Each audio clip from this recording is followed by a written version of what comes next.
You want to know when the top is going to be in? I've got an epic video for you guys. I have graphs to show you. We have history to cover, and that's going to help you decide when to sell. But first, we have some really fascinating news. Back in 2010, on Christmas, Bitcoin was at 25 cents.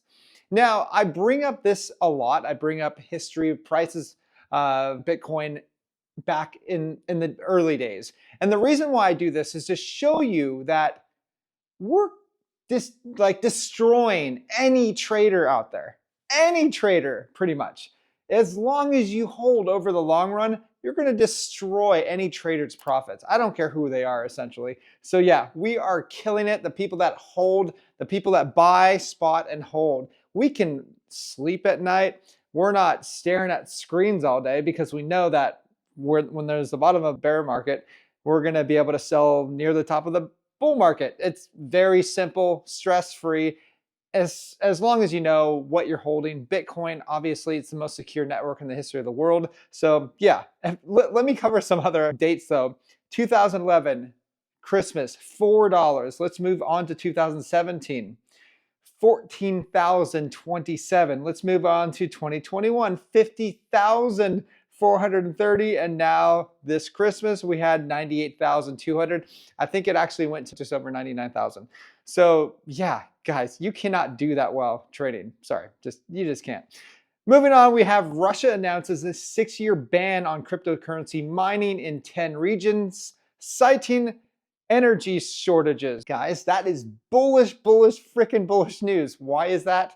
Because anytime governments mingle their little ugly parasitic hands in the free market always finds something smart to do. What's going to happen?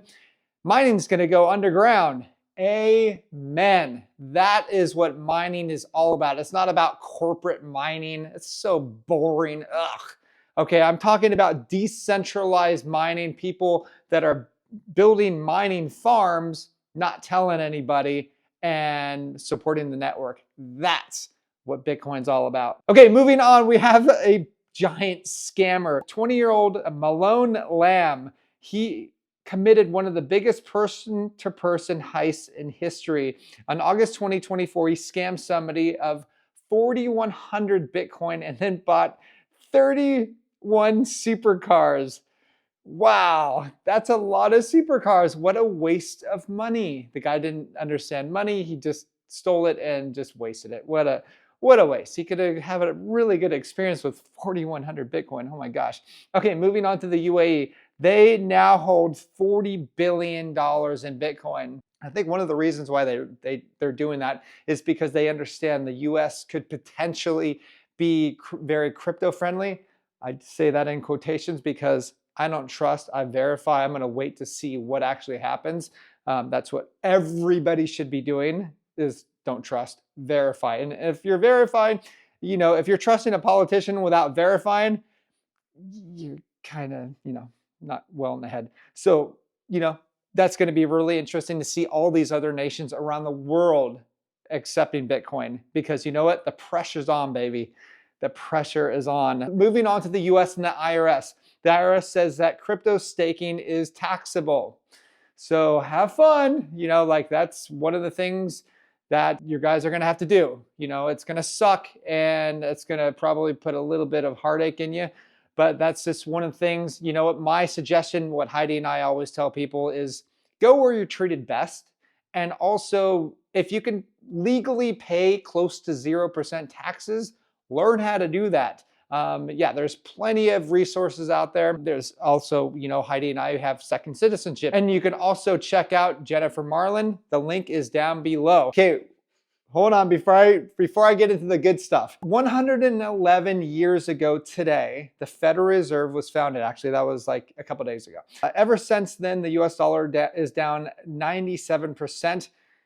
There's a reason for that, because the US in 1913 sold out to central banks. And ever since then, there's been crazy amounts of inflation. That number will keep getting worse and worse and worse. Doesn't matter what president is in there, because the Federal Reserve owns militaries, they own your government, they own the people essentially. And there's nothing you can do about it because they're unelected and private. So yeah, that's why I keep telling people, you know what, I don't care who gets elected. The Federal Reserve is still in, your country's still going to collapse. So over the last 2 bull markets, we've seen some crazy amounts of gains, and it's hard to read where the top is going to be.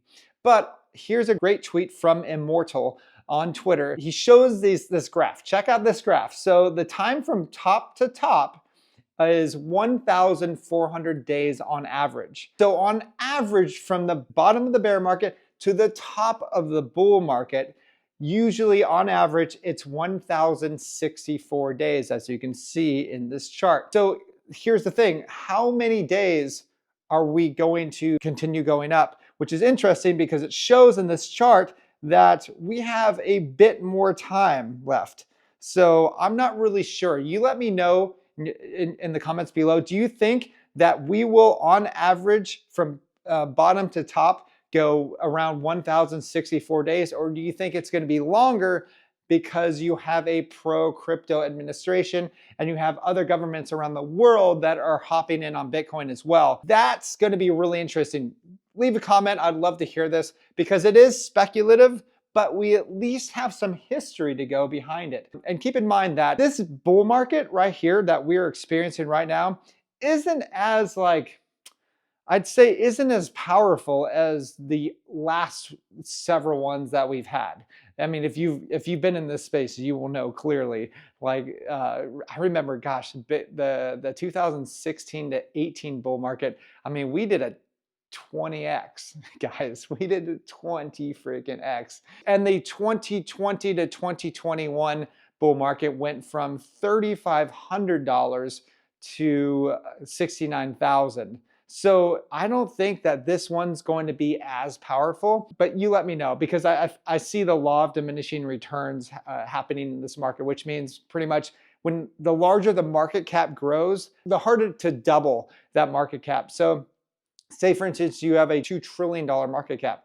$2 trillion is a lot more than, 100 billion. You know what I mean? It's pretty easy to get another 100 billion and then you double, but 200 or 2 trillion, to make it from 2 to 4, that's a stupid amount of money. I mean, considering that even the US national debt is at $36 trillion. It's a freaking crazy amount of money. So anyways, leave your comment. Hope you enjoyed this video.